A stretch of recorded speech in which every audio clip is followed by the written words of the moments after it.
Salut tout le monde. Voilà, j'espère que vous allez bien. Je vais aujourd'hui vous parler de la tendance à la concentration en morphologie, c'est-à-dire comment voir chez une personne si naturellement, elle a une tendance à la concentration. Me direz-vous, on peut apprendre à se concentrer, bien évidemment. Voilà, tout le monde peut apprendre à se concentrer. Et tout le monde peut apprendre aussi l'inverse, c'est-à-dire à lâcher prise, à se déconcentrer. Donc, il est évident que nous avons tous la possibilité de pouvoir travailler sur nous-mêmes et de gérer, certaines choses en nous. Néanmoins, la morphologie nous apprend que il y a certaines caractéristiques qui sont innées, et donc naturellement, c'est plutôt celles-là qui s'exprimeront. Si on ne veille pas à, je dirais, à les manager d'une certaine manière, naturellement, elles s'exprimeront plus facilement. Pourquoi ? Parce que déjà ancrées en nous. Alors, je ne vais pas vous faire de longs discours. Je vais vous montrer une des caractéristiques. Évidemment, ce n'est pas la seule.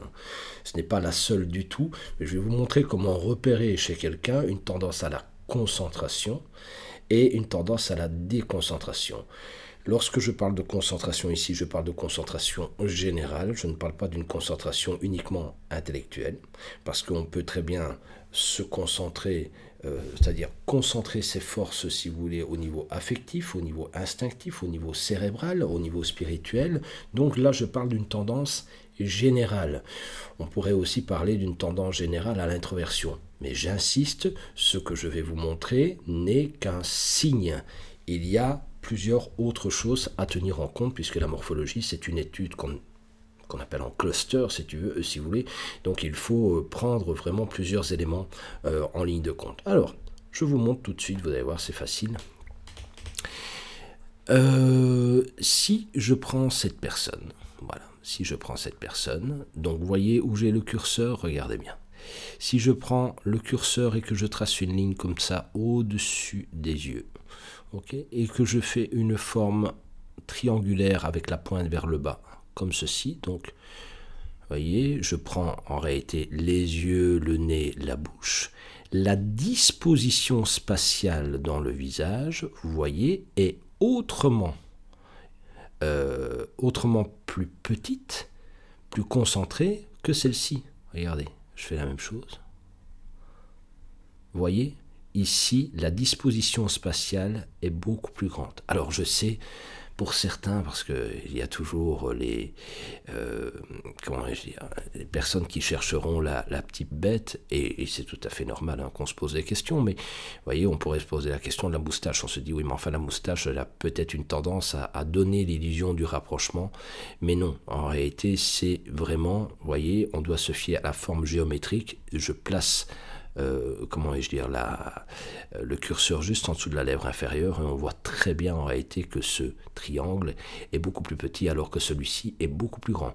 Qu'est-ce que ça veut dire ? Ça veut dire que de manière générale, cette personne a une tendance à être plus extravertie, a une tendance à être nettement moins concentrée en termes énergétiques que cette personne qui, elle, a une tendance à la surconcentration, parce que là aussi il y a, si vous voulez, des nuances.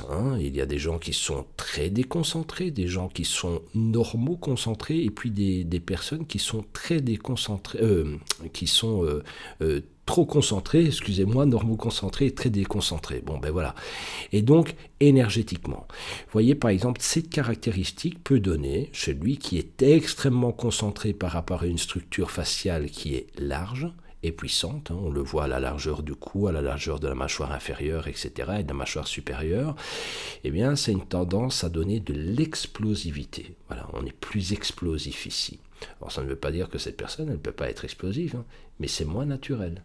C'est pas quelque chose, là où lui faudra peu de temps pour atteindre sa limite, il faudra peut-être un peu plus de temps ici pour réellement exprimer un côté explosif. Vous voyez, c'est ça qu'on est capable de voir juste en regardant cette espèce de forme géométrique apparaître dans le visage. Voilà, c'était un petit truc de morphologie, évidemment. La morpho, c'est bien plus que ça. C'est un champ d'investigation qui est énorme. Et donc, comme je le répète, il faut à peu près 1h30 pour faire une bonne analyse morphologique de quelqu'un, c'est-à-dire qu'on peut parler d'1h30 du visage sans s'arrêter. Voilà. Et à ça, on peut y ajouter l'analyse comment dire, des expressions faciales, l'analyse gestuelle, etc., qui viennent donner des renseignements complémentaires. Mais quand on parle à un niveau structurel, la morphologie reste effectivement peut-être l'outil primordial. Alors, si vous êtes intéressé par ce type d'approche, par ce type de formation, n'hésitez pas, vous pouvez cliquer dans le descriptif ci-dessous. Il y a des formations qui vous apprennent à faire ce que je fais. Voilà, et moi-même, je forme dans cette discipline, donc n'hésitez pas à tout simplement à me poser des questions si vous êtes intéressé par ce type de formation. Voilà, salut!